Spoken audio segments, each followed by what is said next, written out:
चीज पूछना चाहता हूँ, पूरे विश्व के अंदर लाखों पेपर होते हैं, हर रोज पेपर हो रहे हैं, लेकिन भारत में ही पेपर लीक क्यों हो रहा है? ये एक सिस्टम बना हुआ है, क्योंकि जब सिस्टम निष्पक्ष तौर पे काम नहीं करेगा तो पेपर लीक होंगे। और जब सरकार डरी होती है ना, तो वो दिखा रही होती है कि हम बहुत मजबूत हैं। क्योंकि अगर ये चीज निकल करके बाहर आ गई कि सरकार डर गई है, तो कहीं ना कहीं सरकार के ऊपर बाकी मुद्दों के ऊपर भी दबाव पड़ना शुरू हो जाएगा, जैसा कि आपने किसान आंदोलन में देखा। में सरकार होकर ऐसा काम क्यों करेगी? सरकार ऐसा क्यों करेगी? विजय माल्या देश छोड़ के भागा, इनको डोनेशन देके गया, क्यों किया सरकार ने काम? बना आपको ये आइडेंटिफाई करना पड़ेगा कि पेपर की लीकेज कहां से हुई। सरकार होगी तो काम करेगी ना, ये सरकार थोड़े ना है, ये तो सत्ता के अंदर जो बैठे हैं, खरीद फरोख्त करके जो सरकार बनाई जाती है उसे दल्लों की सरकार बोला जाता है। देश के भविष्य को जो आज बच्चे एग्जाम दे रहे हैं, उनके पास ना अब कोई विकल्प बाकी नहीं है। ये सब गठबंधन है, मिलजुल के चल रहे हैं, तुम भी खाओ हम भी खाएं। नमस्कार, मैं पूनम और आप देख रहे हैं विस्तार भारत। एक के बाद एक देश में पेपर लीक होता है और कहीं ना कहीं शिक्षा मंत्री ये कहते हैं कि पेपर लीक हुआ है। हमें भी कहीं ना कहीं इस बात का अफसोस है, लेकिन अफसोस करने से क्या, वो तमाम 1 करोड़ छात्र हैं जिनकी जिंदगी उन पेपरों से थी, जिनका कहीं ना कहीं भविष्य। अब आपको बताएं कि ये कहा जा रहा है कि जो पेपर होगा वो वायुसेना के द्वारा होगा। अब पेपर लीक ना हो इसलिए वायुसेना का उपयोग किया जाएगा। आपको बता दें कि 4 पेपर लीक हुए हैं, लेकिन अभी तक सरकार और सरकार के तमाम मंत्री, शिक्षा मंत्री की कोई जवाबदेही नहीं है। तो इसी मुद्दे पे बातचीत करने के लिए हमारे साथ सर मौजूद हैं।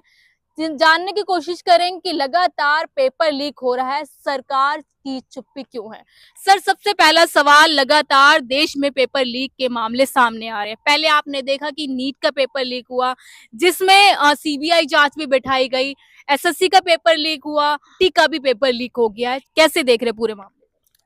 कहीं ना कहीं एक बहुत बड़ा माफिया जो है वो आज पेपर लीक से लेकर के पेपर स्कोरिंग से लेकर के हर तरीके से सक्रिय हो चुका है, हर स्तर पे सक्रिय हो चुका है। और उसको रोक पाना इतना आसान नहीं है कि आप सोचे कि आप वायुसेना से पेपर का ट्रांसपोर्टेशन करवा लेंगे और वो पेपर की लीकेज बंद हो जाएगी। नहीं, ऐसा नहीं है। आपको ये आइडेंटिफाई करना पड़ेगा कि पेपर की लीकेज कहां से हुई। उस उक्त जगह पर अगर वो पेपर सेटिंग करने वालों के जगह पर हुई है तो वहां पर आपको कार्रवाई करनी पड़ेगी। प्रिंटिंग वाली प्लेस पे हुई है तो आपको वहां कार्रवाई करनी पड़ेगी। ट्रांसपोर्टेशन में हुई है तो ट्रांसपोर्टेशन पे कार्रवाई करनी पड़ेगी। लेकिन आप केवल ये बोल दें कि अब जो है हम एयरफोर्स के थ्रू पेपर को ट्रांसपोर्ट करवाएंगे और उससे आप ये कहना चाहते हैं कि पेपर लीक होना बंद हो जाएगा, ये तो बिल्कुल सरासर बेईमानी है उन बच्चों के साथ में, उन बच्चों के भविष्य के साथ में जो बच्चे एग्जाम दे रहे हैं। सर, एक सवाल खड़ा होता है, लगातार पहले भी आपने देखा कि नीट का एग्जाम लीक हुआ था, 2024 की बात है, 2026 में हो गया। सरकार इस पेपर लीक को रोक क्यों नहीं पा रही है? क्यों सरकार फेल हो पा रही है पेपर लीक में? देखिए, पेपर लीक तो देश में बारिश की तरह हो गया कि जब बारिश आती है तो मिट्टी साथ में बहती बहती है। तो पेपर जब होगा तो वो लीक होगा ही होगा। देश के अंदर कोई भी पेपर हो वो लीक होना ही होना है। तो युवा का भविष्य कहाँ जुड़ा है? देखिए मैडम, युवा के भविष्य की चिंता किसको है? चिंता तो बुढ़ापे की हो रही है आजकल कि बूढ़े हो गए हैं तो अब कहाँ जाएंगे, इसके बाद जगह क्या मिलेगी, और झोला उठा करके चलने लायक भी नहीं रह जाएंगे अब तो। लेकिन आज समस्या ये है कि उन युवाओं को ये सोचना पड़ेगा कि क्या ऐसे ही पेपर लीक होते रहेंगे और आप ऐसे ही इन नेताओं का शिकार बने रहेंगे, या आप राजनीति का हिस्सा बनेंगे और राजनीति को बदलने के लिए कहीं ना कहीं सशक्त होकर के मजबूती के साथ में आगे बढ़ेंगे और इन नेताओं की कुर्सी छीन करके खुद सत्ता में बैठेंगे। लगातार धर्मेंद्र प्रधान जो शिक्षा मंत्री है, उनका इस्तीफे की मांग की जाती है। स्टूडेंट प्रोटेस्ट करते हैं, वहां स्टूडेंट पर लाठीचार्ज हो जाती है, वाटर कैनन छिड़का जाता है।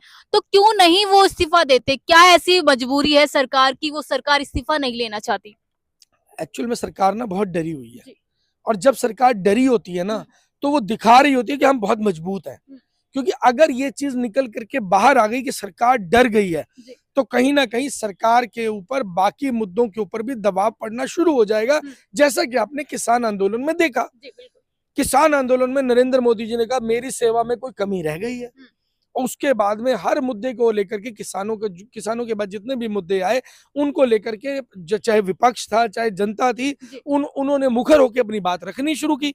यही जंतर मंतर की मैं बात करूं तो हमारे देश की पहलवान बेटियां थी जिन्होंने आकर के प्रोटेस्ट किया, खुल करके प्रोटेस्ट किया। इतने साल से वो प्रताड़ित हो रही थी लेकिन उनकी सुनवाई नहीं हो रही थी।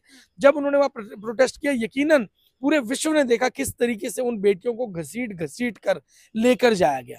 लेकिन वो सब चीजें अगर हम बात करें आज उसी प्रक्रिया के अंदर आगे बढ़ते हुए जब पेपर लीक हो रहे हैं और कोई अगर उसका विरोध करने की कोशिश करेगा तो सरकार उन पर लाठीचार्ज करेगी। वो अपने आप को मजबूत दिखा रहे हैं लेकिन असलियत में वो डरे हुए हैं, बहुत बुरी तरह डरी हुई है सरकार। अभी शिक्षा मंत्री और क्या कहते हैं जो वायुसेना के जो प्रमुख हैं वो और आईटी मिनिस्टर, उन लोगों की मीटिंग हुई है। क्या लग रहा है मीटिंग से कुछ निर्णय निकल पाएगा शिक्षकों स्टूडेंट के लिए? देखिए वहां पर जो मीटिंग हुई है वो सिर्फ ये हुई है कि एग्जाम का जो पेपर है वो एयरफोर्स के थ्रू ट्रांजिट होगा। मैं एक छोटी सी चीज सरकार से पूछना चाहता हूँ। ये पहल तो सही है ना? नहीं, मैं एक छोटी सी चीज आप पूछना चाहता हूँ, आपके दर्शक भी सुन रहे होंगे। मैं एक चीज पूछना चाहता हूँ, पूरे विश्व के अंदर लाखों पेपर होते हैं, हर रोज पेपर हो रहे हैं, लेकिन भारत में ही पेपर लीक क्यों हो रहा है? क्योंकि भारत में भारतीय जनता पार्टी सत्ता में है और भारतीय जनता पार्टी का एक एक कार्यकर्ता एक पेपर अगर बेचता है तो 10 लाख रुपए कम से कम उसको कमाई होती है। और अगर सरकार ऐसा क्यों चाहेगी सर? सवाल भी तो यही है, सत्ता में सरकार है, सत्ता में सरकार होकर ऐसा काम क्यों करेगी? सरकार ऐसा क्यों करेगी? विजय माल्या देश छोड़ के भागा, इनको डोनेशन देके गया, क्यों किया सरकार ने काम? बताइए, आप जवाब दीजिए मुझे मेरी बात का।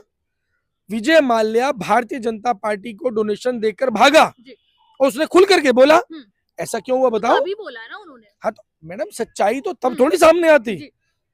क्यों ऐसे केसेस निकल के सामने आते हैं? सरकार क्या करती है? सरकार दबाव डालती है, सरकार लोगों का गला दबाने का काम करती है। आप डोनेशन दीजिए, आप पैसा दीजिए, या कांग्रेस वालों को बोला जाएगा या आम आदमी पार्टी वालों को बोला जाएगा भाजपा ज्वाइन करिए। अगर आप नहीं ज्वाइन करेंगे तो आपके घर पे ईडी भेज दी जाएगी, सीबीआई भेज दी जाएगी। ये एक सिस्टम बना हुआ है, क्योंकि जब सिस्टम निष्पक्ष तौर पे काम नहीं करेगा तो पेपर लीक होंगे। सबको मालूम है, सब ऊपर से लेकर नीचे तक एक एक व्यक्ति को मालूम है कि पेपर लीक होंगे। भाजपा के कार्यकर्ता, भाजपा के दलाल, भाजपा के मंत्री, एक पूरा का पूरा शिक्षा माफिया जो है वो देश में पनप रहा है और बखूबी बढ़ भी रहा है। तो जो छात्र हैं जो लगातार मतलब एग्जाम की तैयारी करते हैं, सालों लग जाते हैं, पैसा भी लगता है, पेरेंट्स की कहते हैं जीवन भर की पूंजी लग जाती, तो वो बच्चे किस पर विश्वास करें? क्योंकि पेपर लीक हो रहा है, उनके पास एक ही जरिया, एग्जाम देंगे तो नौकरी लगेगी और नौकरी का भी कोई अता पता नहीं। तो अब जो युवा है, देश का युवा जो आगे चल के देश का भविष्य बनेगा, वो क्या करे? मैडम देश के भविष्य को जो आज बच्चे एग्जाम दे रहे हैं उनके पास ना अब कोई विकल्प बाकी नहीं है। वो झूठी उम्मीदों में बैठे हैं कि शायद अगला पेपर जो है वो बिना लीक हुए हो जाए।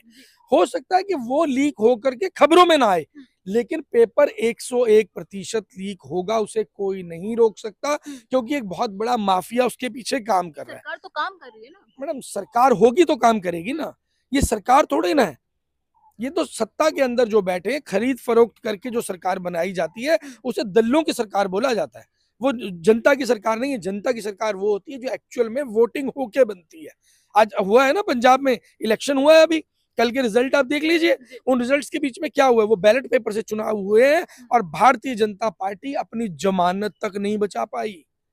ये असली सच्चाई है जो देश के सामने जानी चाहिए। अच्छा, एक लास्ट सवाल है। लगातार मतलब जो पक्ष है, सत्ता पक्ष में तमाम मंत्री हैं, वो लगातार किसी भी मुद्दे पे बोलते हैं, लेकिन जब पेपर लीक होता है तो तमाम मंत्री, चाहे शिक्षा मंत्री हो चाहे कोई भी हो, वो मौन क्यों हो जाते हैं? क्या उनको बच्चों के भविष्य की चिंता नहीं होती? देखिए, वो खाली पेपर के समय चुप नहीं होते। वो खाली पेपर लीक होने के समय पर चुप नहीं होते हैं। जब किसी बहन बेटी, अंकिता भंडारी के केस पे कौन बोला था? उन्नाव पीड़िता के केस पे कौन बोला था? अब पहलवान बेटियों पे अत्याचार हुआ, कौन बोला? किसानों के लिए कौन बोला? जब टीचरों की जॉब्स नहीं लग पा रही थी, एग्जाम नहीं हो पा रहे थे, उसके ऊपर कौन बोला? रेलवे भर्ती का पेपर लीक हुआ, उसके ऊपर कौन बोला? चक्कर क्या है? ये सब गठबंधन है, मिलजुल के चल रहे हैं। तुम भी खाओ, हम भी खाएं। पेपर बेचेंगे, 10 लाख रुपए में एक पेपर बेचेंगे। 4 पेपर आपने बताया लीक हुए। एक कार्यकर्ता 10 लाख रुपए के हिसाब से 4 पेपर एक साल में लीक करवा लेता है, 40 लाख रुपए वो कमा लेता है। 40 लाख को आप 12 से डिवाइड कर दीजिए, महीने की कितनी सैलरी बन गई उसकी? लगभग 3-3.5 लाख रुपए के आसपास उसके पैसे बन गए। 3-3.5 लाख रुपए महीना जिस भाजपा के कार्यकर्ता को मिल रहा होगा, वो पेपर लीकेज को बंद करवाने के लिए कहेगा? संभव ही नहीं है। और ये तो केवल मैं एक निम्न दर्जे के कार्यकर्ता की बात कर रहा हूँ। जैसे जैसे कद बड़ा होता जाएगा, वैसे वैसे उस पेपर की कीमत बढ़ती जाती है और करोड़ों करोड़ों रुपए का एक बड़ा स्कैम जो है वो देश में चल रहा है। ठीक है, तो देखिए जिस तरीके से आपने देखा कि लगातार जो शिक्षा मंत्री है वो ये कहते हैं कि समाधान होगा और जो बच्चे हैं उनको न्याय मिलेगा, लेकिन लगातार जिस तरीके से पेपर लीक का जो सिलसिला है वो रुकने का नाम नहीं ले रहा। लेकिन अब जो सरकार ने निर्णय लिया है कि वायुसेना के द्वारा पेपर को कराया जाएगा, लेकिन देखना ये होगा कि आप पेपर वायुसेना के द्वारा होते तो लीक होंगे या नहीं, ये बड़ा सवाल है। मैं पूनम, आप देखते हैं विस्तार भारत।